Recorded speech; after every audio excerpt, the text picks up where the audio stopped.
Hello everyone, నేను మీ doctor Rasamala Sai Kumar, senior journalist. మన ఇక్కడ ఎగ్జాక్ట్ వచ్చేసి మనకు ఇక్కడ మన మనసులాబాద్ చౌరస్తా నుంచి మన వనస్థలపురం వెళ్ళే దారిలో మరి వచ్చేసి భారత్ పెట్రోల్ బంక్ సహారా దాటిన తర్వాత ఉంటుంది. అక్కడ రైట్ సైడ్ గల్లీలోనే మనకు సంగం హోటల్ అనేది ఉంటుందండి. నేను ఏంటంటే టేస్ట్ చేద్దామని ఇక్కడికి వచ్చాను. సో నేను ఒకటి ఆర్డర్ చేశాను, పూరి విత్ చికెన్ కర్రీ. చాలా బాగుంది, ఎక్సలెంట్గా.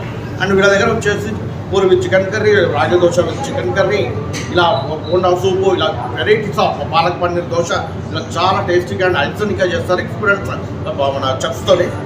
మనకి వీళ్ళ దగ్గర వచ్చేసి చూడండి, మనకి ఇక్కడ బోండా కానీ మన వడలు కానీ, మనకు వచ్చేసి puri and dosa and idli and మన పులావ్స్, మధ్యాహ్నం పూట వచ్చేసి పులావ్స్, తర్వాత బిర్యానీలు వెజ్ అండ్ నాన్ వెజ్లో దొరుకుతాయి.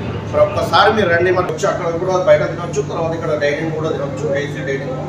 మరి చూడండి ఎంత విశాలంగా ఇక్కడ చాయ్ కూడా ఉంటుంది. చాలా ఫేమస్ చాయ్, చాలా టేస్టీగా ఉంటుంది. ఎప్పుడు చూసినా రెస్ట్గానే ఉంటుంది. వచ్చి ఇక్కడ మీకు నచ్చిన టిఫిన్స్ కానీ మీకు నచ్చిన వంటకాలను రుచి చూడాల్సిన మనస్ఫూర్తిగా కోరుతున్నాను. Thank you very much all.